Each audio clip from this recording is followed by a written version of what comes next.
Muchas gracias por venir a esta conversación. Un saludo muy especial al hombre que más amo, al hijo precioso, Matías. Gracias por haber aceptado la invitación a esta conversación. Y nuevamente gracias a Ángela María y Felipe, colegas del proceso de desescolarización colaborativa, con quienes vamos a estar en esta conversación preguntándole a Matías. Y también nuevamente muchas gracias a Andrea Castaño de Procesos de Educaciones Alternativas en Cali Valle, quien es el apoyo fundamental técnico para que esto suceda bien y además la persona que interactúa con las, con la audiencia que está haciendo preguntas. Entonces, para hacer un pequeño contexto, pregunta inicial, yo quiero proponerles que veamos un corto video, un muy corto video, eh, y a partir de ahí, pues avanzamos en la conversación. Muchas gracias. La gente dice porque se quedan ellos tranquilos ahí en la casa, pero ellos sí se tienen que ir como 5 horas para solo aprenderse a amarrar los zapatos. ¿Colegio? Entonces yo siento que el colegio es como una fuente de saber muy pequeñita,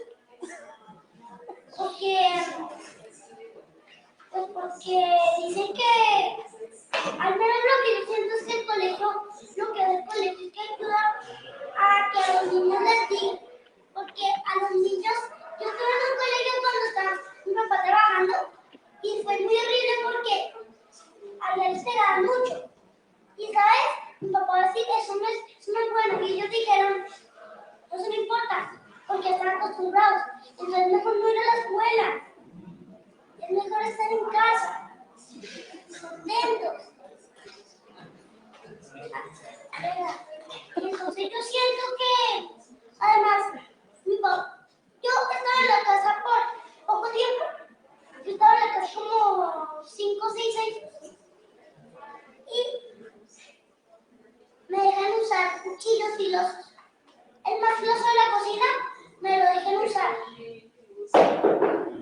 Me lo dejan usar porque yo utilizo machetes, utilizo muchas cosas que cortan. Hasta me dejan usar. Hasta yo voy a cultivar. Tengo un tambor espiritual de 80.000 pesos. Tengo muchas cosas en la casa que me sirven mucho. Y que están hechas por mí mismo. Por mí mismo. Y entonces yo me siento que me siento muy, muy bien en la casa porque, no sé, si quiero, antes, eso yo venía casi todas las mañanas a venir acá. Pero ya he pasado como 5 años, estoy viniendo de a poquito, porque aquí se cultiva una huerta y allá yo vengo y a veces me dan pepinos, lechuga. Bueno, esa es la palabra de mi padre.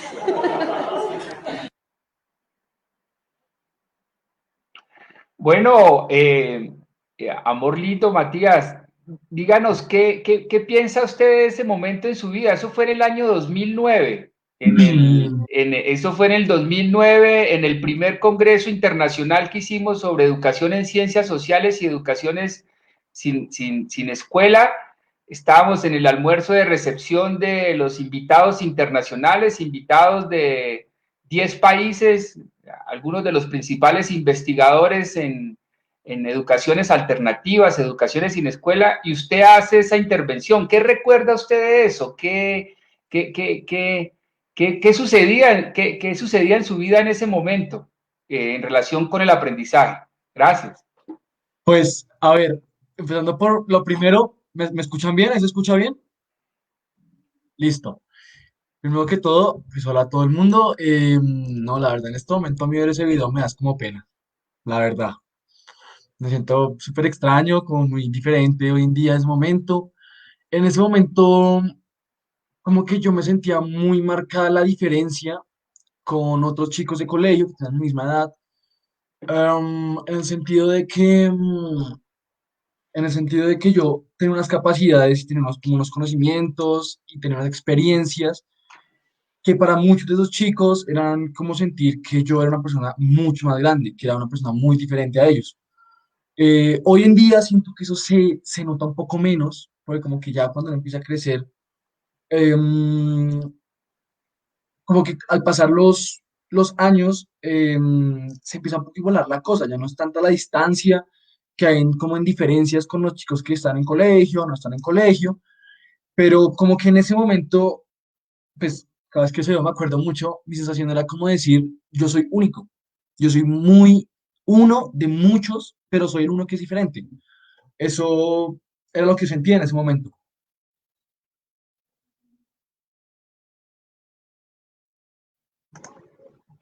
Gracias, gracias. Yo quería saludar a Matías también y agradecerle por este tiempo y este espacio, sobre todo porque yo cada vez me convenzo más de que en temas de educación hay que hablar más con los jóvenes y los niños que hablar con los adultos, ¿no? La educación está pensada muy desde el adultocentrismo y no estamos escuchando realmente a los seres humanos que están involucrados en esos procesos. Eh, me parece muy interesante, primero, entender que la desescolarización tiene diversos procesos y diversas gradualidades, que es algo que he ido yo entendiendo y aprendiendo eh, dentro de todo este proceso. Y me gustaría ahorita que Matías tocaba lo de que la diferencia a esta edad no es tan fuerte, tan notoria, ¿no? En algún momento se decía que más o menos a los 15 años no se sabe a qué edad aprendió a leer ese niño, si estuvo escolarizado o no estuvo escolarizado, ¿no? Eh, y tenía una pregunta un poco en desorden, que era, Ujú. eh, ¿cómo sientes tú que ha enriquecido tu vida todo este proceso de tomar decisiones desde pequeño, ¿no? Que en ese momento en que tú estabas pequeño, lógicamente podrías sentirte diferente porque generalmente a los niños se les dice qué hacer, ¿no? No se Sí. les da, se les impone prácticamente todo lo que supuestamente debe ser. ¿Cómo enriqueció tu vida en estos 17 años ese proceso de tomar decisiones desde pequeño, ¿no? Pues, mira, me acabo de pensar, yo tengo una anécdota que planteo muchas veces y la última vez que hablé fue con un portero aquí del conjunto.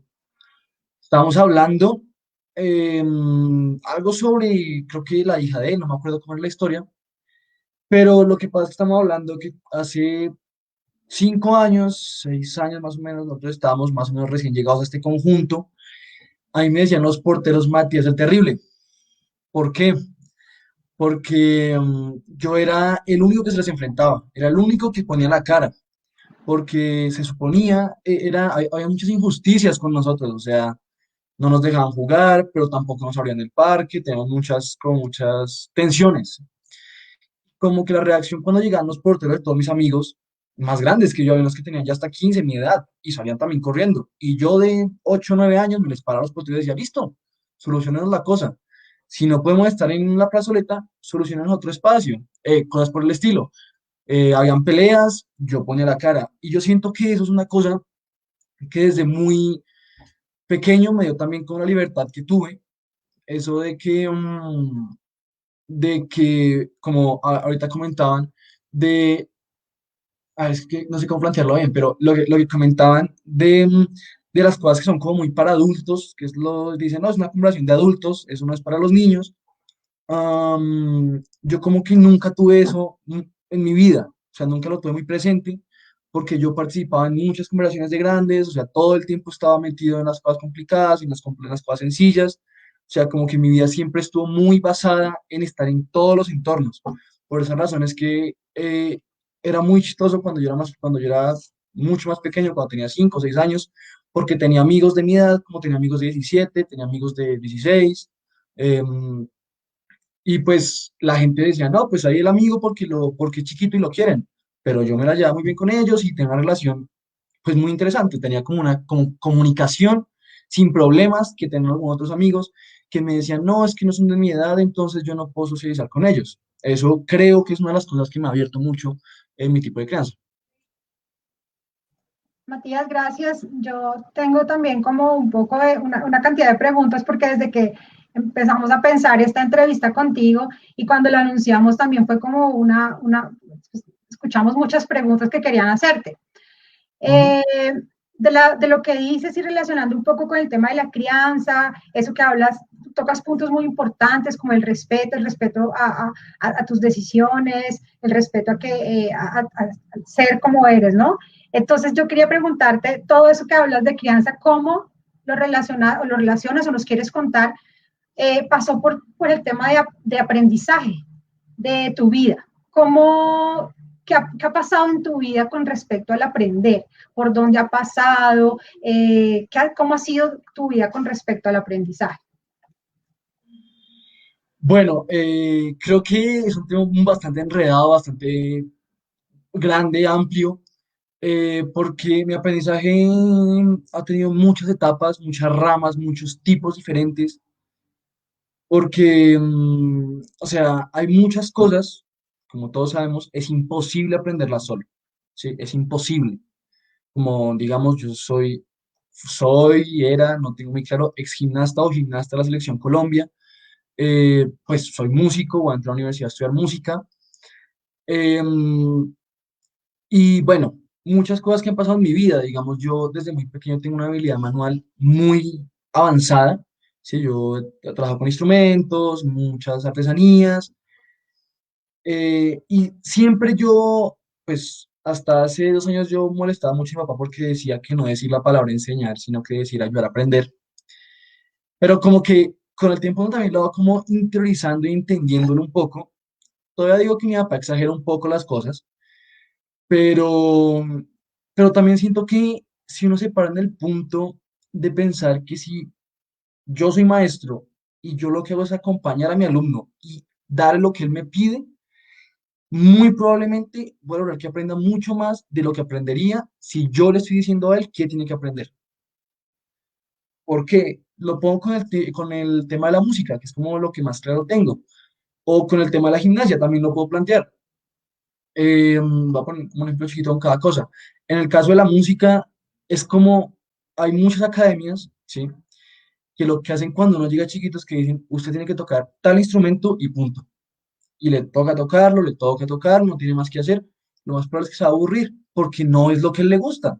Claro, hay casos se han visto que de pronto el chino sí sea bueno y le guste y se quede ahí. En mi caso, en mi escuela de música, em, la cosa es bastante diferente porque en mi escuela desde que uno llega, a uno le dan bases en diferentes instrumentos, pero todo el tiempo es preguntándole a uno. Cuando uno ya tiene 5 6 7 años, es probarle diferentes instrumentos, diferentes áreas, diferentes cosas, para ver en qué se engancha uno, ¿sí?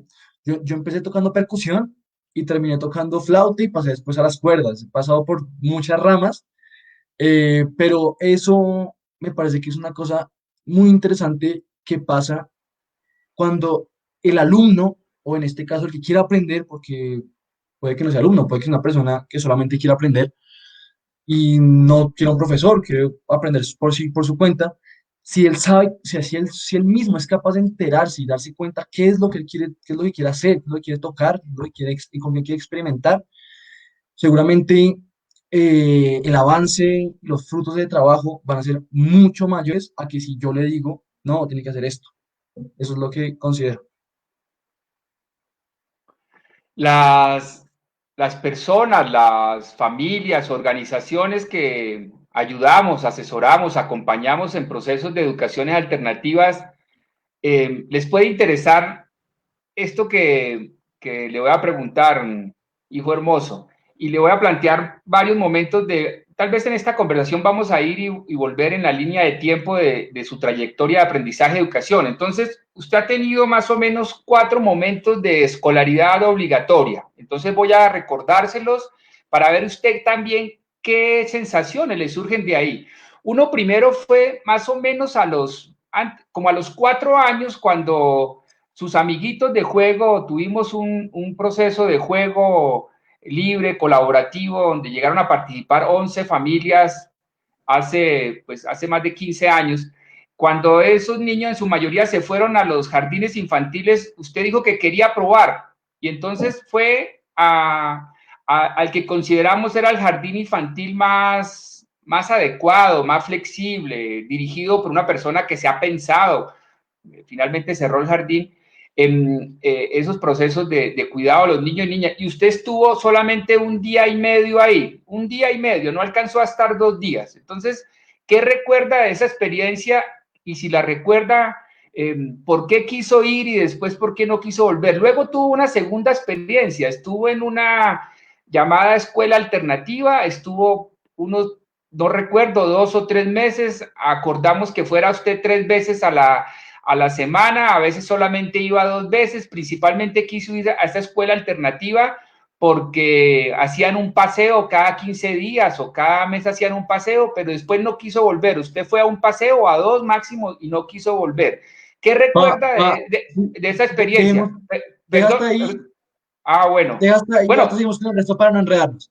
bueno, no, y si quiere ahora me devuelvo. Entonces, la tercera experiencia de escolaridad obligatoria fue hace 2 años en Berlín, que estuvo usted en un colegio en Berlín durante 5 meses aproximadamente. Y ahora la última es en esta plataforma virtual donde le entregaron el título de bachiller. Entonces, devolvámonos. La primera, la de cuando tuvo a los 4 años. ¿Recuerda usted lo del dibujo? Lo del dibujo al Sí, rector, ¿cómo fue eso? eso, Bueno. yo me acuerdo muy difuminado de eso. La única escena que me acuerdo es que mi mamá me levantó para bañarme y yo me emputé y dije, no, no voy, ya así de sencillo. No me aguanté eso. Pero, o sea, después de que me cuentan historias y todo, como que voy generando un mapa mental un poco. Y pues sí me acuerdo mucho que yo fui un día y me acuerdo que me dijeron que tenía que haber un pantalón.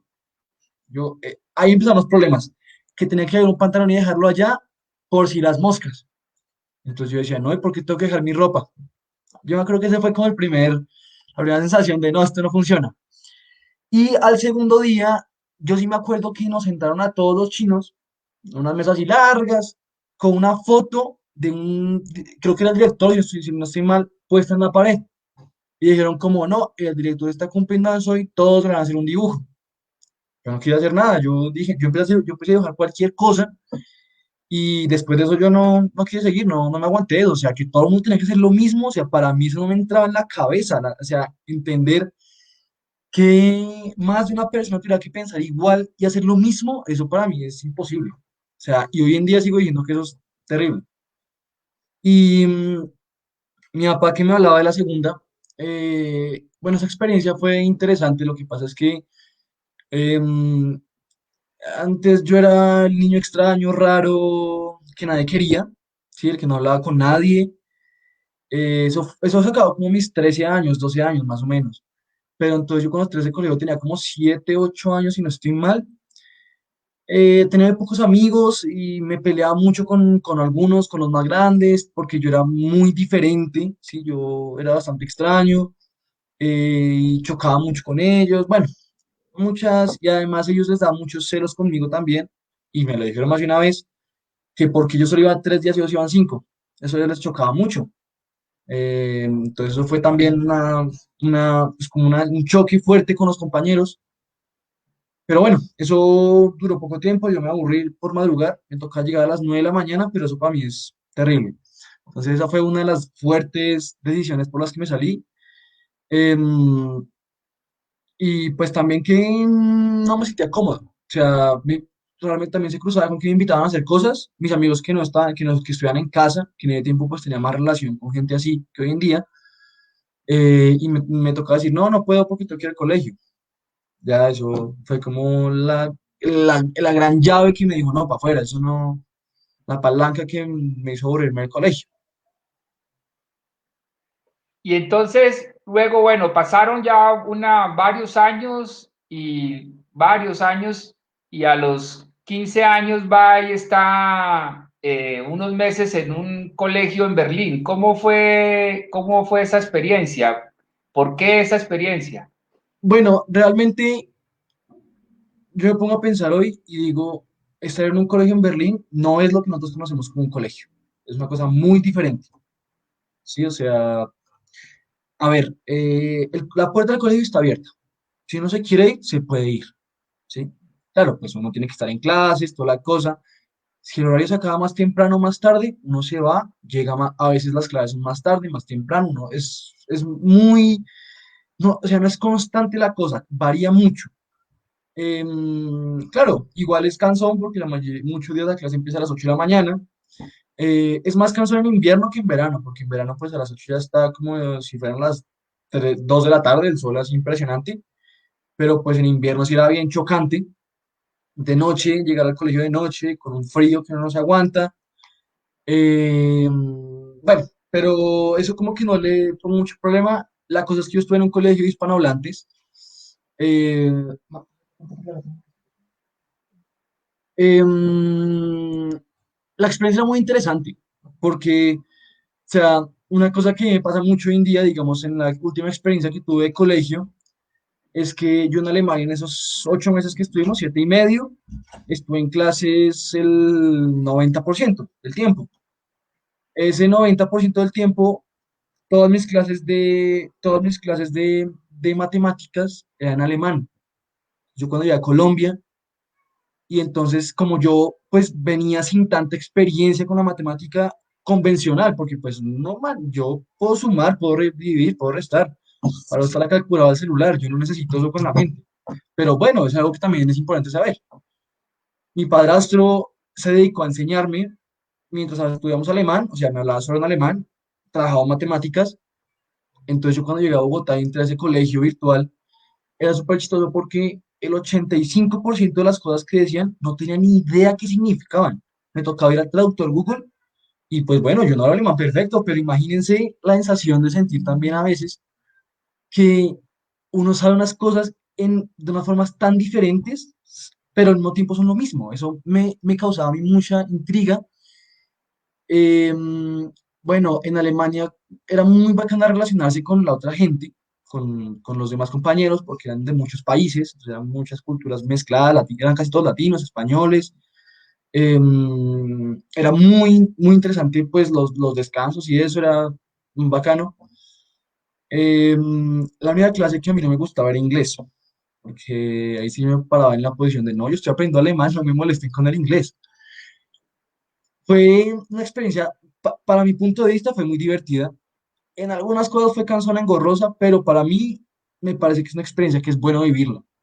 Estar en un colegio estilo europeo, que es otra historia bastante diferente a la colombiana.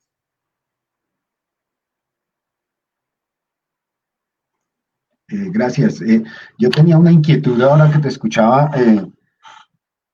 Tú hablas bastante de que te sentías diferente o extraño, ¿no? O sea, ¿qué era eso diferente o extraño que hacía que como que no compaginaras con los demás muchachos eh, o niños, ¿no? O sea, ¿qué hacía que te sintieras de esa manera?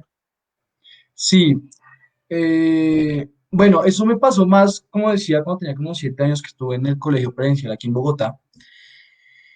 Eran muchas cosas, digamos, en ese tiempo yo era bastante extraño físicamente, o sea, yo andaba con el pelo suelto, con un gorro puesto en la cabeza, con unos crocs verdes fosforescentes, medias y pantaloneta.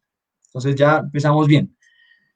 Em, entonces, pues claro, yo me vestía como quería, hacía lo que quería, sí, sea como que también yo era muy displicente o como muy X con todo, me decían cualquier cosa, yo como que no le daba mucha importancia.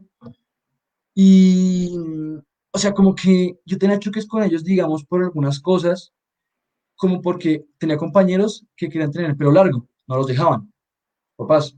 Entonces me hacían bullying por eso, se me molestaban. O otros, o habían algunos otros, que les incomodaba que yo dijera lo que, o sea, yo antes y hoy en día más o menos también. sino que soy un poquito, no soy tan descarado, pero yo sí, si algo me incomoda, lo voy diciendo de una, y si algo me gusta, lo digo de una, y si algo no me gusta, también, así de sencillo.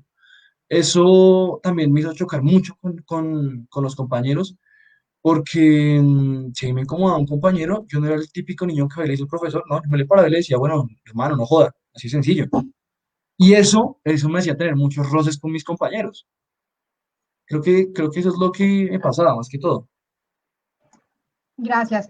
Mira, hay otra pregunta que me surge con lo que estás hablando de tu tránsito como por esos espacios, y es, eso o sea, tú empezaste a comentarle a tus papás, a mí me gusta esto, cómo lo hablabas con ellos, cómo eras tú el que buscaba esos espacios, yo quiero ir allí, yo quiero ir allá, quiero conocer esto, o cómo era ese proceso de lo que te gustaba y eso que nos estás contando, que te gustaba hacer La o búsqueda la como de tus búsqueda. intereses, ¿no? Sí, bueno, digamos que el primero, no tengo ni idea, la verdad no me acuerdo. Del segundo, por aquí me acaban de soplar, mi hermana entró a jardín y yo también me antojé y lo que pasaba es que como yo estaba en la escuela de música, en mi grupo, en mi primer grupo que se llamaba Índigo, la gran mayoría de compañeros, sí, que yo era amigo de pocos, pero pues me la llevé bien con nosotros, estaban en ese colegio, que funciona también ahí donde está la escuela de música. Entonces yo dije, no, pues mi hermana va a entrar, yo también quiero entrar para estar con mis compañeros. Realmente en ese fue así. Cuando estuve en Alemania, fue medio porque tocaba medio para que hiciera algo, para que no estuviera todo el día y para estudiar alemán, aunque no estudié nada alemán porque era un colegio hispanohablante. Em, Esa es otra cosa que me causa mucha curiosidad de esa experiencia de Alemania.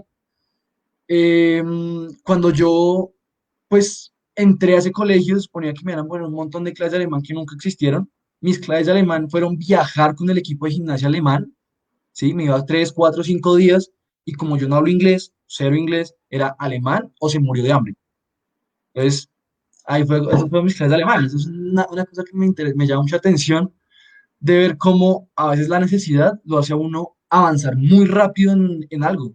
Como en ese tiempo yo estaba súper enfocado en la gimnasia, solo gimnasia, solo gimnasia, tenía la música un poquito botada en el tiempo, y yo entrenaba así, entrenaba todos los días que se podían, estaban todas las competencias que habían, allá esos 7 meses en Alemania, eh, pues claro, me tocó aprender alemán para hablar con ellos, con mis compañeros, con mi entrenador. Realmente es una experiencia pues, interesante, pero bueno, me fui un poquito del tema. Eh, bueno, yo creo que sí, esa es como la experiencia del Colegio de Alemania. Y la última etapa fue una conversación larga y complicada aquí en la casa, porque me tenía que poner a pensar en dos cosas. Era, o hago el colegio y termino y hago el ICFES antes de los 18, o me toca esperar hasta los 18 para hacerlo. ¿Sí? El ICFES, o sea, después de los 18. Eh, Mis cuentas mentales me cuadraban, lo puedo hacer después, pero también me di cuenta que no perdía nada haciéndolo, terminándolo, y en algunas pocas palabras puede que eso me abra más puertas, ¿sí?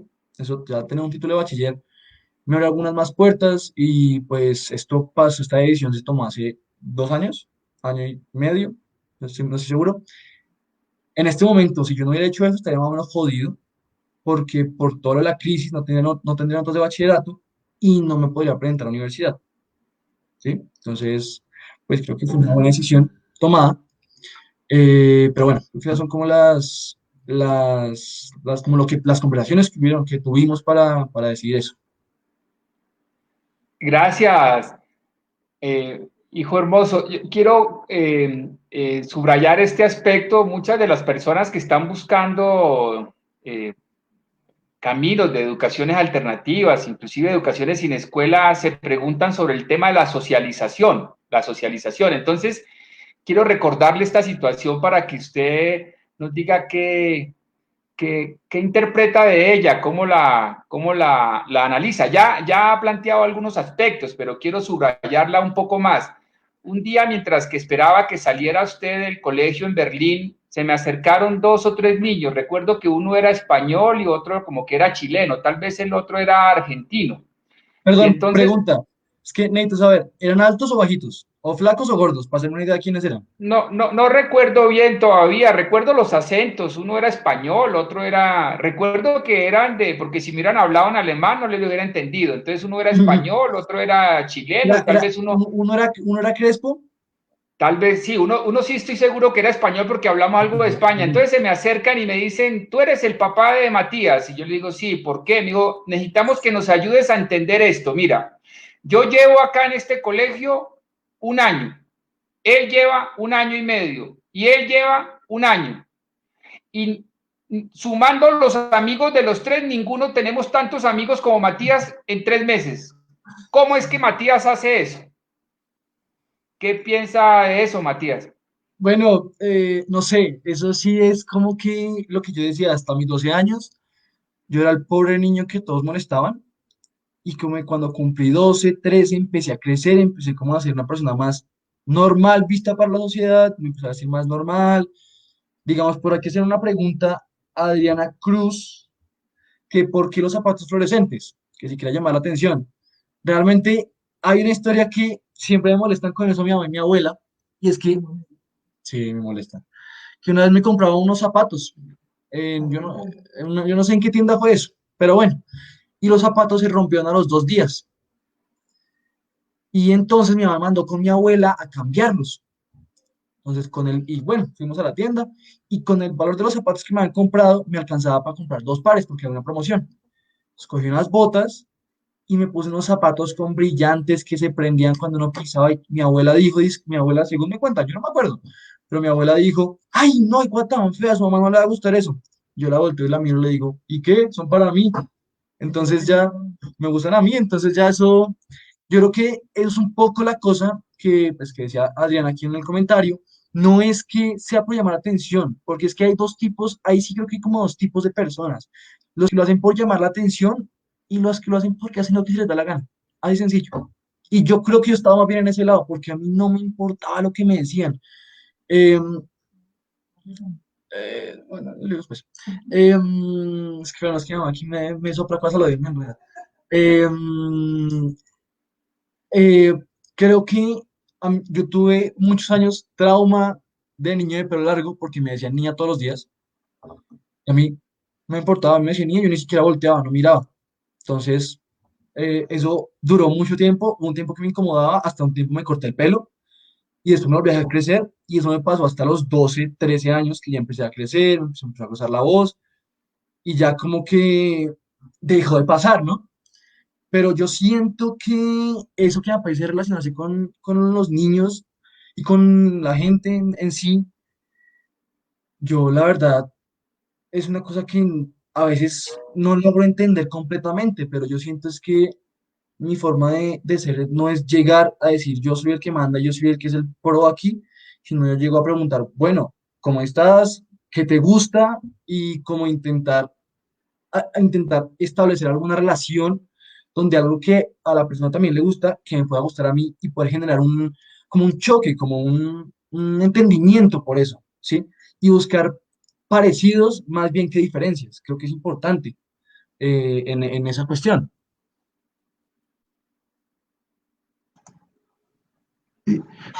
Se me genera ahorita una inquietud. Hay hay un paradigma que relaciona eh, eh, la escolarización obligatoria con el aprendizaje, ¿no? O sea, supuestamente el paradigma es que si uno no tiene escolarización obligatoria no aprende, ¿no? Sí. Pues Matías es un gran ejemplo de que entre muchos otros y también hijos que estamos acompañando ahorita que están más pequeñitos y que irán creciendo y en donde se ve el desarrollo de las diferentes formas de aprender desde los intereses, ¿no? Pero ¿qué piensa Matías de esta como estigmatización que hay con los niños que no van al colegio o tienen otras formas de aprender que no están relacionadas con esa escolarización obligatoria, ¿no? ¿Qué cree de esa estigmatización que existe al respecto de eso? Ok, voy a poner un ejemplo aquí como muy puntual. ¿Qué pasó cuando tenía como 5 años? Yo desde muy chiquito era muy negociante, o sea, vendía todo. Sí, o sea, hasta me quitaba la camiseta y la vendía, más o menos. Entonces yo desde muy pequeño aprendí a hacer cuentas muy grandes de plata, o sea, tener la capacidad de sumar, restar, que no la tengo hoy en día ni siquiera. Yo creo que tenía más capacidad cuando era más pequeño para, eh, como para generar, sí, por negocios, para ser negociante, tenía como esas habilidades. Y me acuerdo mucho un día que estábamos con alguno de mis primos, no sé cuál de los dos sea, yo creo que era el primo mayor, él nos acompañó a alguna cosa con mi papá. Y yo estaba vendiendo alguna cosa, no tengo ni idea qué sería. Entonces alguien vino y me compró varias cosas. Entonces yo hice la cuenta, tin, es tanto. Me pagó. Y mi primo se queda mirando. Y entonces alguien más, él me estaba ayudando como a atender, yo no me acuerdo cómo era la historia. Y le iban a comprar dos o tres cosas. Y mi primo se volteó, y creo que fue mi papá, o no sé quién fue, le pidió ayuda que le ayudara a sumar. Y mi primo le dijo, y mi papá, y no sé, no estoy seguro quién fue, pero le respondió, ¿tú no eres capaz de sumar eso? Y él dijo, no, es que en el colegio todavía no me han enseñado eso. Entonces yo me pongo a pensar hoy, listo, hoy en día mi primo, yo creo que sabe hacer cosas de matemáticas que no tengo ni idea, ¿sí? Pero si no tengo ni idea es porque no las necesito. Así sencillo, no tengo la necesidad de saberlas. Mi papá se burla de mí, pero es la verdad, uno Hay sabe. No, una, no, no, no, no. No, amor, no, es que estoy es... hay una, ¿vas a preguntar, Erwin? Sigue, Ángela, Ah, bueno, María. no, es que eso que dices es muy interesante y yo estoy aquí escuchándote y también relaciono una cantidad de preguntas que nos han hecho como mamá y como papá por acompañar a una niña que está en la casa, otra niña que salió del bachillerato pero que ahorita está en su proceso de encontrarse y está, entre comillas, sin hacer nada, ¿no? Está en otro proceso. Pero mira que una de las preguntas que nos hacen constantemente es como que si la educación o lo que aprendes tiene un objetivo, ¿sí? Es como que es importante que eso sirva para ser alguien o para ganar plata o como un objetivo en sí, ¿sí? Y relaciono eso con una pregunta que hacen y es sobre que si es que lo que comienzas lo terminas o lo dejas porque no te gustó ya. O sea, si es que tienes un objetivo, tú vas en una exploración constante o cómo ha sido eso. Estaba echándole cada esa pregunta para poder responder hace rato. Eh, pues la verdad es que yo tengo una teoría. Lo aprendido no se olvida. Puede que uno le pierda práctica, pero si no lo retoma, en menos de nada, ya tiene otra vez, lo sabe igual o mejor que antes. ¿Por qué lo digo? Porque, digamos, sí, hay muchos casos que uno hace cosas que uno se aburre y lo deja a un lado, ¿sí? Y hay muchos casos en algunas cosas que uno tiene otras cosas por las que no lo sigue haciendo, pero eso mismo hace que uno, siempre las cosas dejan un hilito, que hacen que uno se vuelva otra cosa o haga otra actividad, otra cosa. Tengo como dos ejemplos, uno con la música y uno con la gimnasia, lo tengo ahí sencillo. Yo era uno de los gimnastas más destacados, no por mi calidad como gimnasta, sino por mi calidad como competidor. Yo casi nunca fallaba en competencia, porque yo no era tan, como tan, como lo digo, no era como extravagante o tan increíble como unos compañeros que tenía que tener un talento mucho mayor que el mío, pero tenían problemas que siempre en las competencias les iba mal. Yo no tenía ese problema, yo por eso era un seleccionado nacional, porque siempre era el que más medallas traía para Colombia, o para Bogotá, o para lo que fuera. Entonces, bueno, tuve unos problemas, empecé a perder elementos, o sea, como piruetas, no las podía hacer, bueno, tuve problemas con mi entrenador, en fin, terminó retirándome, pero eso que me dejó en este momento, yo soy juez de gimnasia. Yo ni siquiera, o sea, yo realmente de ese mundo no me he salido. Yo soy juez en este momento. El otro año había el curso de juez internacional, que yo lo iba a hacer, pero pues me lo iba a gastar la federación. Eh, pero pues por cosas de la vida no hay curso hasta 2022 por la pandemia. Entonces, pues toca esperar a ver qué pasa. Pero yo lo que yo digo es que la vida siempre lo lleva a uno por caminos y aunque lo separe de uno, ese mismo camino igual va a estar ahí. Y aunque yo diga hoy, no, yo no soy gimnasta, yo ya en este momento, todas las cosas que aprendí del cuerpo humano, ¿sí? O sea, yo me sentaba horas con el fisioterapeuta, horas con el fisioterapeuta en las competencias, a mirarlo hacer masajes, y entonces en los entrenamientos yo cogía a mis compañeros de prueba y empecé a hacerles masajes a ver si podía soltar los nudos y toda la cosa, y con el tiempo terminé aprendiendo. Entonces ya yo también colaboraba en eso, en el equipo, ayudaba. Yo siento que todo abre más caminos, como un árbol que va creciendo y va abriendo ramas y ramas. Yo tengo como ese punto de vista, y aunque uno deje de hacer algo por alguna razón, igual eso está ahí, como un arroz en bajo, que uno después puede retomar y puede usarlo para algo bueno en la vida. Hijo hermoso, a las familias, a las personas que les ayudamos en estos temas, que las asesoramos en esos temas de educaciones alternativas, quizás les interesaría pues profundizar en muchos de estos temas, pero pues no va a alcanzar la conversación hoy. Sin embargo, pues quisiera que relatara eh, algunos de estos aspectos más concretos. ¿Cuánto tiempo le dedicó usted en el último año a hacer los grados, a formalizar los grados sexto, séptimo, octavo, noveno, décimo y 11? Bueno, con un contexto, ¿no? Que tiene que ver con la pandemia, y quisiera precisar ahí en nuestras conversaciones permanentes sobre estos temas cotidianas. Usted me decía que aspiraba en marzo a presentar el examen del Estado y con eso evitárselo todo lo otro, pero pues el examen del Estado en Colombia, como en muchos otros lugares, fue aplazado por la pandemia. Entonces, hoy en día entiendo que le sumó importancia al cartón de bachiller. ¿Cuánto tiempo le invertía a usted eso? ¿Cuántos minutos diarios? ¿Cuántas horas diarias o a la semana? ¿Cómo ha hecho eso? Bueno, eso fue bastante complicado, ¿no? Eso fue complicadísimo porque yo hice tres grados en año y medio, o sea, 6 meses cada uno. Hice 4 en 15 días. ¿Mm? ¿Sí, cierto? Sí, sí, sí, sí, sí, sí. Que me vayan las cuentas. En fin, en noveno, mi mamá estuvo muy encima mío diciéndome que estudiara, que hiciera las cosas bien, toda la cosa.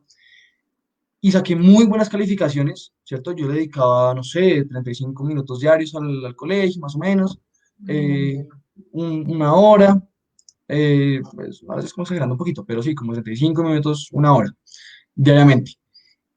Ya cuando eso fue noveno, que fue el primer grado que yo hice, cuando entré a décimo, empecé a hacer décimo, ya como que mi mamá se despegó de la cosa y yo no hacía nada. Como que dije, no, lo hago después. Claro, me tocó los 2 periodos, clavarme 4 días, todo el día haciendo las vainas rápido porque me ha atrasado para poder terminar. Y en 11, pues como que fue un poco más mitad y mitad, estudié más o menos, pero bueno, salió. Lo que pasaba es que para poderme graduar tenía que tener los diplomas de quinto, sexto, séptimo y octavo también. Como no los tenía, me tocaba convalidarlos. Me dijeron, vas a hacer noveno y entre décimo y 11 haz los otros 4, ¿sí? Para que son unos trabajos, son corticos, son fáciles de hacer, eso es sencillo. Bueno, yo empecé a hacer mi noveno, décimo no aparecieron los del colegio, 11 no aparecieron. Un mes antes de la graduación dicen, listo, Mates, tiene que convalidar quinto, sexto, séptimo y octavo. Yo dije, bueno, me pondrán unos exámenes. Me tocaba hacer 8 trabajos, creo que están por acá. Sí, están por acá. Em, 8 trabajos escritos a mano. Yo nunca escribo a mano, o sea, catástrofe. Em, pues eran larguísimos. Tenía que hacerlos en 15 días para entregarlos para poderme graduar. Fueron 15 días bastante locos. Yo sentado con mi mamá hasta las 9 de la noche en la sala, escribiendo, buscábamos las cosas, entre los dos lo hacíamos grabando en un celular, las escribíamos bien y después pasarlas a mano. Fueron 15 días bastante locos, pero pues lo logramos y pues fue una experiencia interesante porque me tocó aprender muchas cosas de memoria que nunca pensé que iba a poder aprender. Creo que fue algo bastante, pues para los exámenes, y fue bien interesante. Fue extraño, pero interesante.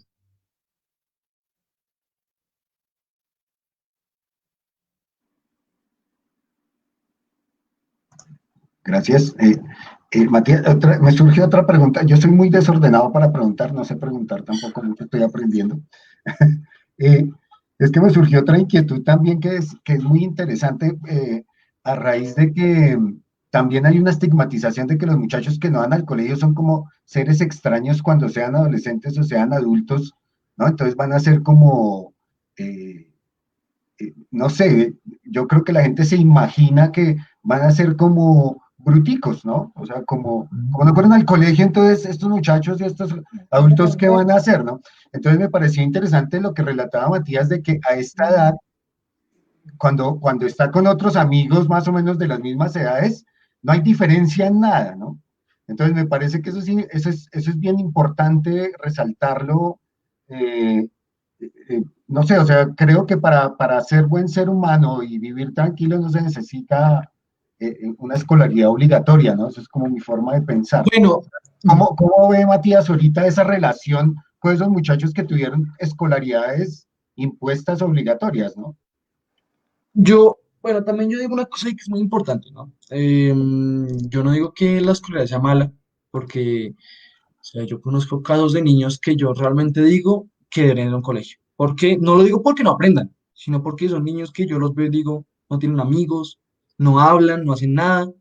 Y yo digo, bueno, en parte un colegio sí ayuda en eso. Eso sí, yo lo acepto, lo digo. En la gran mayoría de casos, los niños que no vamos al colegio, o los jóvenes que ya no fuimos al colegio y ya estamos en otros procesos, em, siento que tienen muy buena capacidad para relacionarse, por lo que yo digo, de que siempre están en contacto con muchas personas y en muchos entornos. Pero, pues hay algunos casos que no. Pues digamos, a mí desde muy chiquito me decían, yo todavía tengo algunos roces familiares, em, hasta hace poco tiempo y todavía, porque ellos consideraban que primero, no ir al colegio era quedarse tonto, y segundo, estudiar música iba a ser la perdición. Em, He tenido muchas, o sea, muchas discusiones internas conmigo mismo por eso, pero me doy cuenta hoy en día que yo, pues, no fui al colegio, pero desde que tengo 7 años ya tengo profesión. Desde que tengo 7 años, yo me acuerdo mucho una escena que en uno de los encuentros que hubo de educación, de educación alternativas en la Nacional, yo tenía mi puesto de venta de instrumentos y artesanías, y por la tarde, yo tenía, ¿qué? 10 años, tal vez. Por la tarde, noche, cuando terminamos, la que era, pues, en el tiempo nuestra niñera, entre comillas, no me acuerdo cómo le decían los loquitos estos acá, mi papá y mi mamá. Entonces yo le dije, vamos a comer algo. Entonces me dijo, no tenemos plata. Yo dije, no, yo pago. Vamos a Nicanor, que es un café que hay al lado de la universidad. Yo me pedí un sándwich así de grande. Ella se pidió un sándwich normalito. Yo pedí malteada, pedí postre, pedí todo. Ella me dijo, ¿qué vas a pagar? Me paro, yo, 1,5 millones de pesos, billetes cada vendido, que tenía que ir otro día a comprar más instrumentos para hacer, para fabricar y vender, ¿cierto? Y voy y pago así normal. La gente me miraba con una cara que hace de chino pagando en un café, sí, que es caro, además de todo. Y yo digo, listo, puede que los niños y los jóvenes que se gradúan de bachillerato en un colegio presencial de toda la vida sepan hacer muchas cosas de matemáticas, química, física. Yo no digo que esté mal, yo no me paro en el punto de decir me parece que esté mal eso, pero sí me paro en el punto de decir, si vas a estudiar música, si vas a estudiar artes, si vas a estudiar derecho, para qué quieres saber química, para qué quieres saber álgebra, para qué, si vas a estudiar derecho, vas a estudiar, no sé, artes. O sea, sí, yo siento que uno, como ya dije, uno sabe muy bien hacer lo que necesita. Y si no lo sabe hacer, busca descubrir cómo hacerlo, de alguna manera. Porque si lo necesita, uno por su misma necesidad busca y encuentra lo que necesita para aportarse a ese mismo camino. Hijo hermoso, usted me dijo que quería en una muestra práctica contarnos por qué es que quiere ir a la universidad, por qué quiere, bueno, lo que le estoy diciendo es si siempre quiere tocar un poco de cuatro, usted dijo que quería tocar un poco de cuatro, ¿lo tiene por ahí a la mano o si lo alistó? Bueno, yo quiero hacerle esta pregunta en relación con pues, lo que nos mencionaba ahora. Usted buscó hacer la prueba del Estado, la aplazaron, por eso le tocó finalmente acceder a lo del título de bachillerato para ir a una universidad a estudiar cuatro. ¿Por qué si durante 17 años, no se ha sometido a la escolaridad obligatoria, ahora piensa que sí la va a vivir bien en una universidad que es escolaridad obligatoria? ¿Por qué cree que lo va a pasar bien allá? Bueno, ahí creo que pensamos diferente. Yo no pienso que la universidad sea escolaridad obligatoria, porque yo estoy diciendo ir, a mí nadie me está diciendo vaya, ¿sí? Y yo voy porque quiero. Ahí sí creo que pensamos un poco diferente la vaina. Eh, digamos que lo de la decisión de lo de la prueba del Estado, sí, lo de terminar los grados, se decidió desde hace un año y medio, desde que entré al colegio virtual.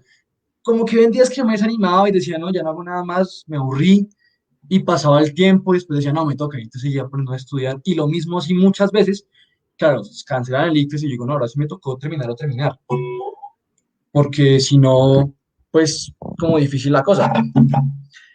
Em, bueno, yo quiero universidad, ya que me va a tocar el tema, porque creo que es un ambiente que yo quiero cruzar, o sea, tener compañeros, además conocer mucha gente que uno más adelante en la vida le puede ser útil, en el sentido de que digamos, en mi carrera, los otros músicos son muy importantes porque tocar solo es aburrido, así sencillo. Entonces, yo siento que en música, además, la universidad es una cosa que abre muchas puertas porque uno conoce mucha gente, además le dan mucha información importante. Lo único aburrido es tomar clases de historia, porque como que hay algunas cuantas obligatorias, pero igual, creo que unas cosas por otras, unas cosas llevan a las otras. No creo que esté muy mal eh, aprender algo de historia sobre la música.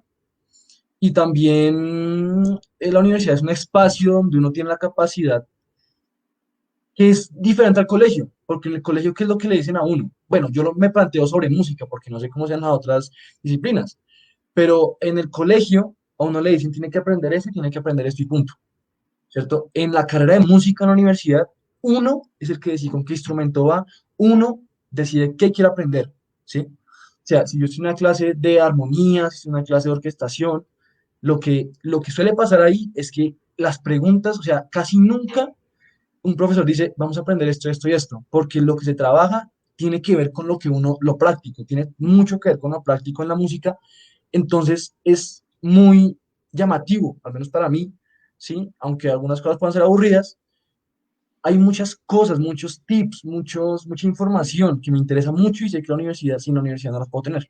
Es muy difícil llegar a tener sin la universidad. No sé si hay otras preguntas, no sé si las hablamos, alcanzamos y luego tocas, ¿te parece? Sí, yo no tengo problema. Hay una pregunta de, creo que Jenny, que dice que si hay algún consejo que quieras darle a los padres, sí, dice a los padres, creo acá, no la veo, acá sí, consejos que les des a los padres y madres que te están viendo ahora. ¿Tienes algo que decirles? Un Pues sí, consejo. una cosa que yo siempre digo cuando hablo con gente que tiene hijos, yo les digo, yo creo que uno de los mayores trucos en la crianza es no prohibir, sino acompañar. Ahí ya me parece mi papá mucho, me da miedo parecerme tanto. Pero, ¿por qué lo digo? Porque, digamos, en el video que pusieron al principio donde yo hablaba de usar cuchillos, yo creo que es mejor. O sea, yo tengo amigos de mi edad que les da miedo cocinar porque dicen que se van a cortar. Entonces yo les digo, yo me pongo a pensar, yo creo que es mejor que a un niño pequeño, el papá lo acompañe y le diga, no, si corta así porque no se baja el dedo y chao dedo, y que le explique cómo es la cosa y sea como muy explícito en como demostrarle al chico o al niño o al que sea, decirle, yo estoy para ayudar, no para restringir. Sí, creo que es muy importante, creo que he sido bastante enfático en eso en toda la charla de hoy. Papá, no te rías tanto, porfa, que me da como nervios. Me siento muy parecido y me dan nervios. Lo amo, Eh, mi amor, lo amo intensamente. bueno, entonces, ese es como uno de mis consejos, que es como lo más importante, o sea, como que acompañarlo. Hay, con muchas, con todo realmente, o sea, con, digamos, una cosa que suele pasar mucho, ¿sí? Con los chicos, hasta con los de mi edad algunos, es que dicen los papás, ese niño no me gusta, no te juntes con él, que ha prohibido. Me parece que eso es lo peor que una persona puede hacer. Porque yo tengo una teoría, entre más le prohíban, más quiere hacer. Porque siente que es algo que es divertido, que es peligroso, ¿cierto? Entonces, la mayor cantidad de amigos que yo conozco, ¿sí? Que les suelen decir, usted no puede hacer esto, usted no puede hacer, usted no puede hacer esto, más lo hace, ¿sí? Con consumo de drogas y más cosas por el estilo. ¿O qué vas a decir? Amor, una pregunta, ya que toca ese tema, sin ir a mencionar nombres ni nada de ese tipo, eso que acaba de usted de plantear, es un tema que le preocupa mucho a la sociedad, el consumo de sustancias psicoactivas. ¿Cómo es su relación con amigos que consumen más o menos y con los papás y mamás de esos amigos? ¿Y usted por qué cree que ellos están consumiendo de esa manera? Eso que usted acaba de decir, para que por favor profundice un poco. O sea, eso que usted acaba de decir, le han prohibido, les han impuesto cosas y ahora se están comportando de forma problemática. ¿Usted cómo lo analiza en comparación con su proceso de aprendizaje y en relación con sus amigos y amigas hoy en día a sus 17 años? Listo. Perdón una cosa, porfa, ahorita que son nos pasan unas preguntas bastante interesantes por ahí, entonces para que por favor ahorita las respondamos. Bueno, yo creo que lo que suele pasar es esto, y lo digo porque no me ha pasado, pero como que sí, es bastante extraño. A ver, cuando a uno le prohíben algo, o sea, esto lo decía Jaime Garzón, y esto me quedé marcado desde que lo escuché por ahí en una entrevista que vi de él. Él decía, estamos en un país tan terrible y una sociedad tan terrible que en la carta, o sea, en la Constitución, dice, está prohibido matar, privar de libertad a los seres humanos, ¿cierto? Entonces, ¿el que dice? Es como que uno llegue a un restaurante y le pongan en la puerta un aviso que dice, por favor, no sonarse los mocos con el mantel de la mesa, ¿sí? Entonces, ¿qué es lo que yo digo? Esa sociedad en la que nosotros vivimos está muy acostumbrada a que lo prohibido es llamativo, porque genera unas sensaciones de adrenalina y como unas ganas de descubrirlo, ¿sí? Que a uno le dan como más ganas de probarlo y de experimentarlo, ¿cierto? Pero cuando uno no se lo prueba, sino que le dicen, pues, usted verá, tiene que tener cuidado, ya uno se pone en el punto de que yo soy responsable de eso, yo tengo que cuidarme de esto, y si yo la embarro, no es culpa de mis papás, es culpa mía. Pero si a mí me lo están prohibiendo, ¿cuál es mi reacción? Decir, estos viejos no, que no me jodan, yo lo voy a hacer, ¿sí? O sea, es como el punto de vista que tengo como joven todavía, porque todavía como papá no lo puedo decir, pero como que yo siento que en la mayor cantidad de casos que conozco de gente que pues tiene consumos, ¿sí? Yo me puedo poner muy tranquilamente a decirme que yo puedo estar sentado al lado de él cuando está teniendo algún consumo y yo puedo decirle, no, muchas gracias, a mí eso no me gusta. No, muchas gracias, está bien así. Y tengo amigos, ¿cierto? Que solamente les dicen, ay, es que su papá se lo prohibió y ellos dicen, entonces pásenme para acá. Así dicen. Porque también es como por un estatus social. También entra ahí un poco en el problema. Entonces, vuelvo a lo de ahorita. Entre más acompañen y no prohíban y no restrinjan, mejor va a fluir todo. Eh, Aquí hay una pregunta de Nicole Torres que dice, creo que en toda tu conversa vas contestando muchas cosas que dicen acá, pero dice Sí, Matías, una pregunta, ¿cómo se llama? No, esta no es. No, la verdad. ¿Qué es y cómo vives la libertad a los 17 años de acuerdo a tus experiencias? Que creo que es un poco lo que estabas hablando ahí, pero Andrea bueno, pregunta eso. digamos que es muy difícil hablar de libertad y hablar de esto, de todo eso, porque por un lado están como las libertades de crecer y por otro lado están ya las responsabilidades de crecer, ¿cierto? Que eso es una balanza todo el tiempo. Eh, pues es difícil, es enredado, porque como yo en la había tenido muchas más libertades que otros chicos, em, como que, o sea, yo puedo decir con orgullo que yo nunca me he volado de la casa por una farra, ¿sí? Nunca he tenido esa necesidad.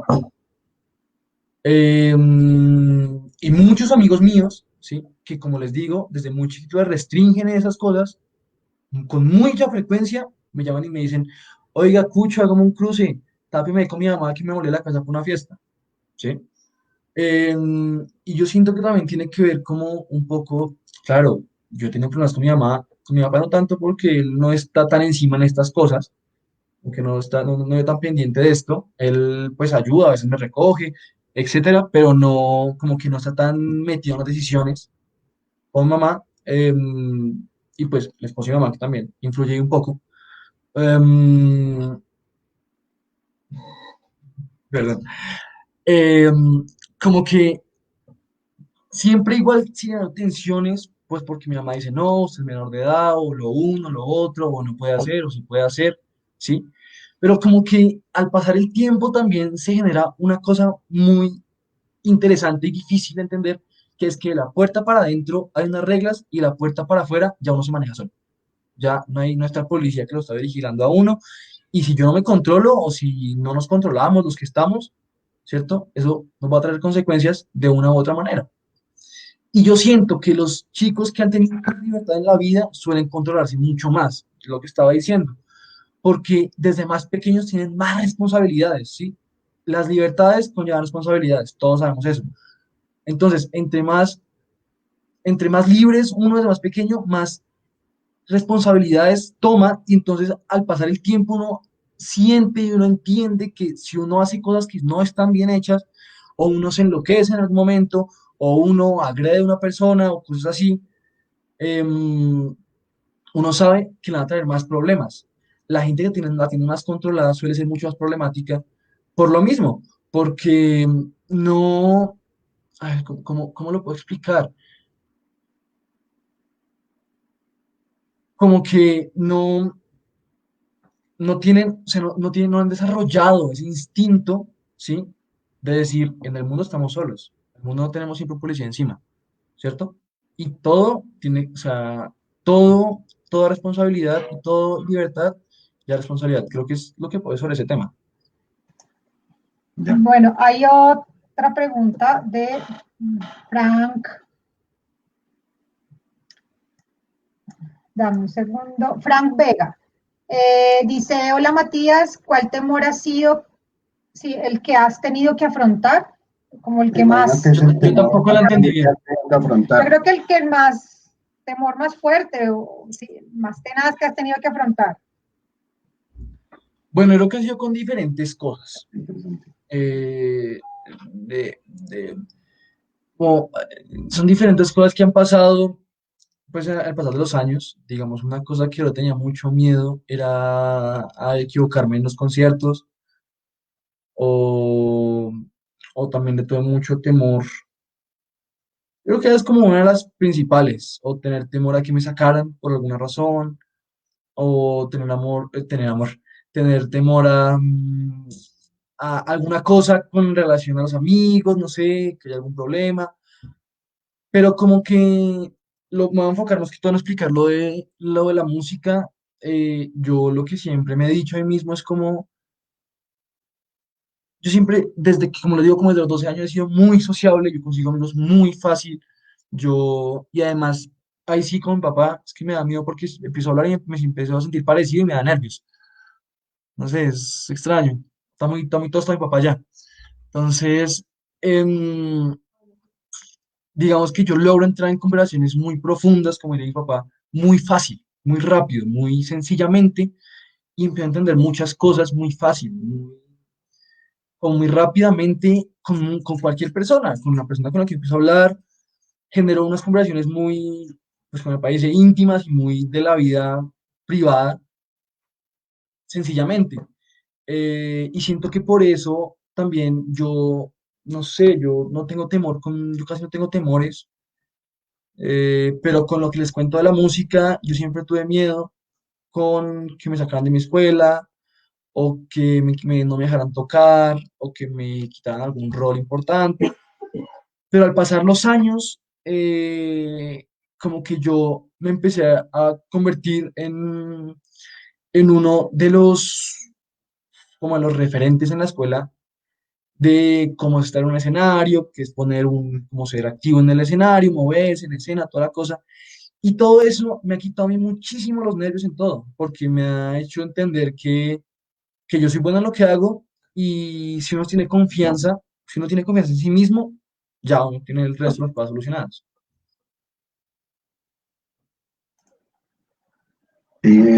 No sé, ya cuánto llevamos, 1 hora y Pues sí, ya, cuarto. ya hay varias preguntas, pero no sé si alcancemos porque tú quieres, Matías, contestar algunas otras que ves ahí. ¿Te parecen algunas que quieras contestar Pues, o pasamos es que no le he puesto no le he puesto mucha atención a las preguntas. He hay estado una concentrado última, hablando. no Tiene sé, hay una una última pregunta. interesante, no Sí, sé. sugiero que hagamos una pregunta más. Veo que hay muchas preguntas, no alcanzamos a responderlas. Hay muchas preguntas, tendremos que encontrar otros espacios, momentos para eso. Una pregunta más y para que luego Matías no me diga cosas que a veces me dice, entonces, porque me manifestó que quería tocar un poquito, entonces que toque un poquito y después nos despedimos. Muchas gracias. Listo, mira, la última pregunta de Patricia Torres es, desde una crianza de papás separados, ¿qué le recomiendas a los papás separados en crianzas libres y qué le recomiendas a los hijos de papás separados en crianzas de compañía libre? Bueno, ahí yo tengo un poco controversia, porque en mi caso pasaron muchas cosas, ¿no? Mis padres se separan, mi mamá pues tiene una relación, está casada. Entonces, como que en mi vida, en los años como más complicados que han pasado hasta ahora, mis papás se separan y pasa una cosa bastante complicada, es que mi papá no decía nada sobre las reglas, me dejaba hacer lo que quisiera, y mi mamá se puso en el punto de tomar todas las decisiones, como que sí, que no, sí, pues como la persona, el adulto que está responsable encima mío. Como que, claro, yo era mucho más chiquito, de edad y de tamaño, así de sencillo. Empieza a pasar el tiempo, aparece Gernot, que es mi padrastro, y como que él toma ese rol en la casa, un poco, es el que toma las decisiones, ¿sí? Como el papá responsable. Mi papá como que era un poco más, mucho más, haga lo que quiera. Entonces, eso también me parece que ya es un extremo muy extremo. Entonces también que yo siento que lo que me pasó a mí, yo creo que a mamá le incomoda un poco que yo diga esto, pero yo siento que al pasar del tiempo, como ya mi persona de autoridad era Gernot, no mi mamá, pues no tanto, ya también yo empecé a crecer en altura, pues, en tamaño, en edad, y ya como que no es la misma autoridad si mi mamá me dice algo que me lo dice Gernot, que es mi padrastro. No, pues si mi papá me dice algo como que sí, está paila, un poquito paila en ese sentido. Yo creo que lo que los padres separados deben hacer, y es lo más importante, intentar y lograr, es mantener una, pues yo sé que es lo más difícil de todo, pero mantener unas reglas y unos acuerdos entre ellos de cómo va a ser el manejo de la crianza, ¿sí? Ahí sí, yo aquí me pongo en el punto de que una cosa que siempre dicen es que los niños deben dormir la mitad del tiempo con el papá y la mitad del tiempo con la mamá. Yo no estoy de acuerdo con eso. Yo creo que tienen que dormir donde quieran. Punto final. Mi mamá no le gusta que diga eso, pero es la verdad. Es mi punto de vista. Em,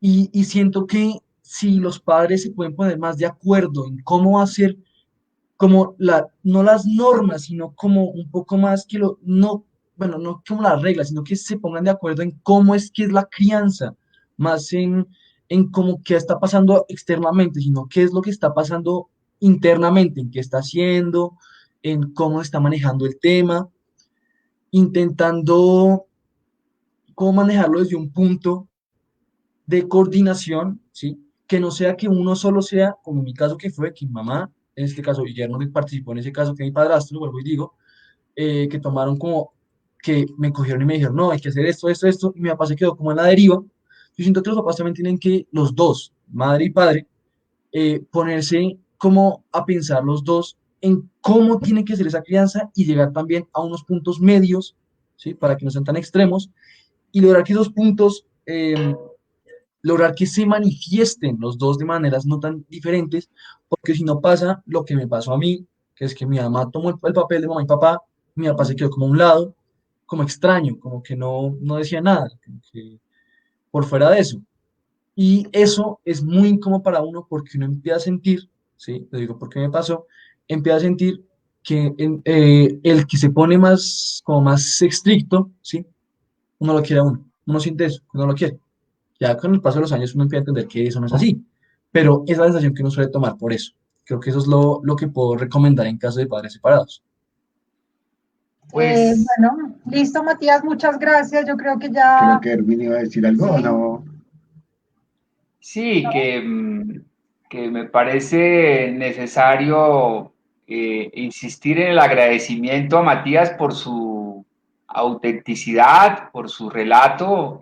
Son temas muy interesantes, algunos muy complejos que implicarían entrar en detalles, en profundidades y que no se dan en este espacio, ¿sí?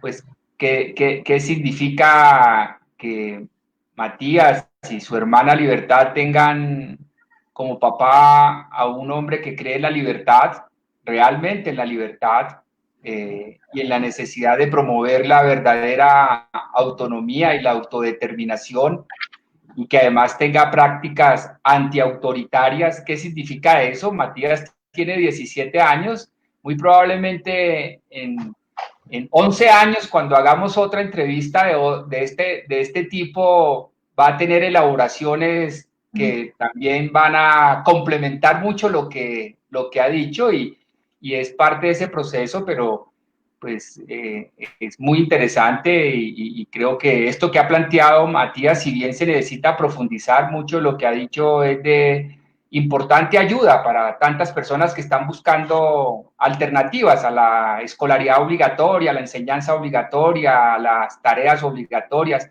en general, la escolaridad obligatoria de forma prolongada y como único camino, pues, para entender la educación, y viendo que hay otros caminos, hay matices, ¿no? La próxima semana haremos una entrevista de este tipo con Mateo Hernández. Recientemente la revista Semana hizo una entrevista a Mateo. Afortunadamente él hace algunos años aceptó la invitación de hablar más públicamente de su experiencia, y la revista Semana tituló su entrevista como un experto en biodiversidad que nunca ha pisado un salón de clases. Él sí no ha aceptado ir a la escolaridad obligatoria, así sea de forma tan parcial, tan momentánea como lo hizo Matías. Él en ningún momento, ni siquiera en la universidad, y a sus 40 años, pues es un reconocido experto en temas de biodiversidad. Entonces, la próxima semana, el próximo martes, vamos a tener también una entrevista muy interesante con él, y vamos a seguir haciendo este tipo de conversaciones, entrevistas para compartir. Pero bueno, pero Matías quería, Yo quería, antes de que Matías nos brinde su tocata, agradecerle mucho, enviarle un fuerte abrazo. Eh, Creo que no me equivoqué con lo que dije al principio, tenemos que escuchar más a los jóvenes y a los niños. Eh, Escuchamos mucha palabrería estructurada de muchas formas, y creo que realmente lo que necesitamos es escuchar más a los jóvenes. Muchas gracias por la sinceridad grande. estamos entonces. Muchas gracias. Bueno, me quito las gafas para poder ver bien los trastes porque si no me pierdo. Voy a tocar. Creo que voy a tocar. Sí, bueno, estoy frío, pero bueno. Voy a tocar un tema que. Bueno, voy a tocar dos piezas corticas. Voy a tocar un tema que estoy componiendo nuevo. Últimamente lo estoy tocando mucho porque lo estoy trabajando. No tiene nombre todavía, es una mezcla entre jazz experimental. Tiene también bambuco, guabina, seis por derecho, que es un golpe tradicional llanero. Y tiene. Ya, eso es todo. Eso es todo. Vamos a ver si me sale, pero vamos a ver un poquito aquí para que se vea. Vamos a ver, pues. Yo no conozco.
Listo.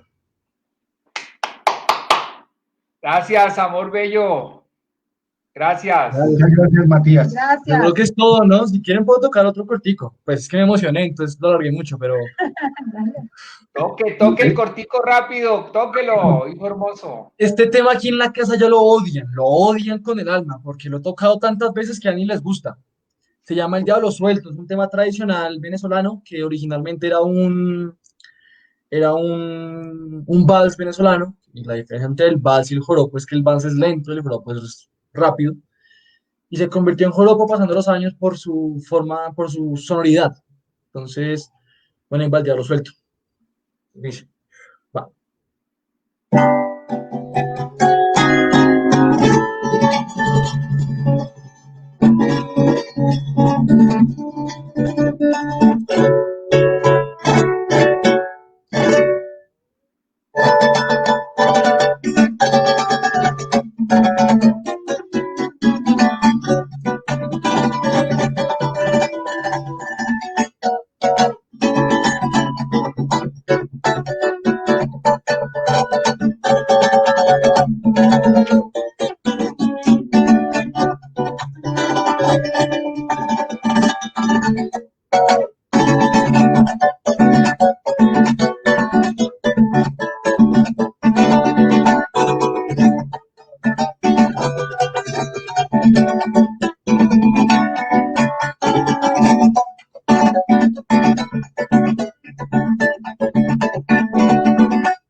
gracias. Gracias, Matías. Muy lindo. Bueno, Bueno, gracias. Todo por hoy. Gracias a Muchas ustedes por la gracias. invitación y bueno, feliz con esto. El aporte ha Gracias, sido muy amor. grande. Muchas gracias, Matías. Feliz noche Gracias. para A todos. ustedes. Chao, chao. Gracias. Chao.